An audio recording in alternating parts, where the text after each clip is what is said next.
This is the PickBits Daily Signal for Sunday, July 5th, your signal in the day's tech noise. Here's the lineup. 1. 49 researchers across 32 organizations built one place to report an AI gone wrong, and it fires that report to everyone running the model at once. 2. A federal judge blocked the Justice Department from grabbing a whole class of kids' medical records with a sealed out-of-state subpoena. 3.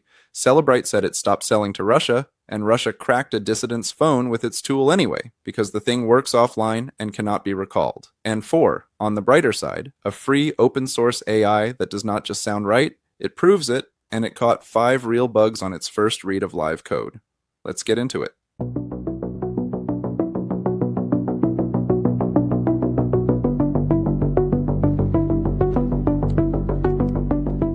This is the PickBits Daily Signal. Story 1. Here is a problem we have circled for a while.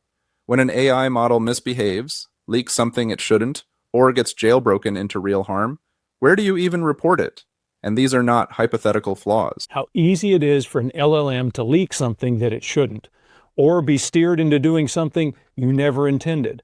One clever prompt, one exposed training file, one sketchy plugin, and suddenly your helpful AI assistant becomes a security incident just waiting to happen. The gap has always been what happens next. Right now you file with one company on their form and it dies in their inbox. Everyone else running that exact same model never hears a thing. This week a coalition went after the plumbing. 49 researchers across 32 organizations, MIT, Stanford, Hugging Face, MITRE, the AI Incident Database, the OECD, launched Flare AI. One intake form, about 10 minutes, and your report goes out as a standard, machine-readable record to every developer, coordinator, and incident registry at once. A flaw in one model usually lives in a dozen. Now it only has to be reported once. What they built is infrastructure, not enforcement. Nobody is forced to act on a report. The system just makes sure the report actually reaches them, which is the piece that has been missing.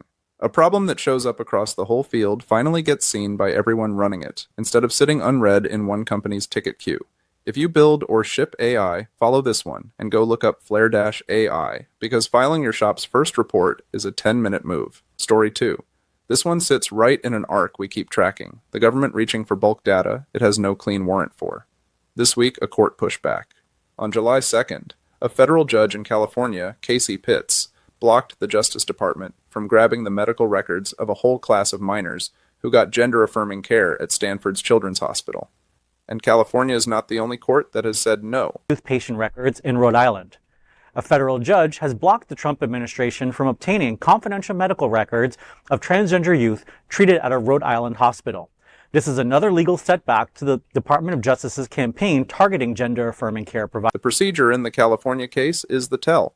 The department first went after those records with an administrative subpoena last summer, dropped it in May, then the very next day served a nearly identical grand jury subpoena. The venue was Texas. The patients were in California. The judge called it the department's latest gambit and said the records had, in his words, no discernible relevance to any federal healthcare offense. Here is why it matters to anyone holding sensitive data, not just this hospital. A court just held that a compelled bulk disclosure needs a genuine, particular investigative basis, not a sealed, venue-shopped subpoena for a whole population. It was the second order blocking the same effort. If you run records for a clinic, a school, anything with patients or users, send this to whoever answers your subpoenas, because knowing you can make them show relevance is the entire ballgame. Story 3. You have heard the surveillance industry's standard line. Don't worry, we stopped selling to the bad guys, we offboarded that country. Here is exactly what that promise is worth. These phone cracking tools do not stay where they are sold. Police are using spyware to monitor people and solve crimes, and they're going to extraordinary lengths to keep everything about it a secret. Potentially the exact same tools have been used to spy on journalists, The case that put hard numbers on it is Andrei Pivovarov's. Citizen Lab, with Access Now, documented Russian authorities using Cellebrite's UFED, the box that unlocks and copies everything off a seized phone, on the opposition activist. His iPhone was breached in June 2021, 3 months after Cellebrite publicly said, back in March 2021, that it would stop selling to Russia over human rights concerns. The data pulled off that phone was used to prosecute him. He got 4 years. The mechanism is the whole point. Cellebrite's older systems work offline and cannot be shut off remotely. So a vendor deciding to cut off a country does nothing about the tools already in the building. They keep working for authoritarian customers long after the press release goes out. An export pledge is a headline.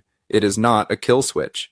Follow this one, because every time a surveillance vendor says, "We don't sell there anymore," this is the question that actually matters, and the tools you already sold. Story 4, the brighter one to close on. Most of what we cover is AI that generates plausible stuff at scale, and we have flagged the flip side plenty, code that looks right and blows up later.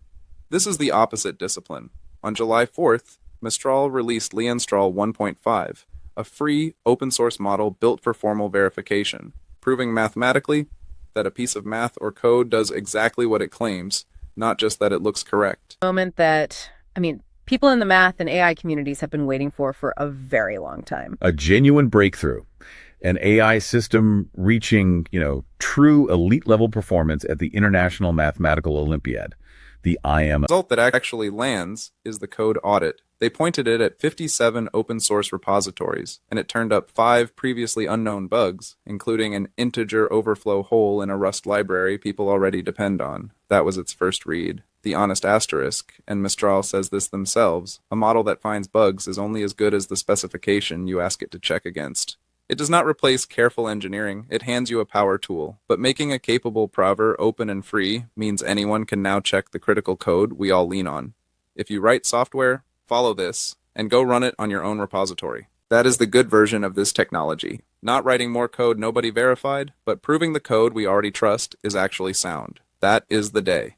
4 stories, and the one I would leave you on is the last one. Most weeks the news is about AI doing something faster than we can check it, and today somebody shipped the thing that does the checking. That's the signal. I'll see you tomorrow.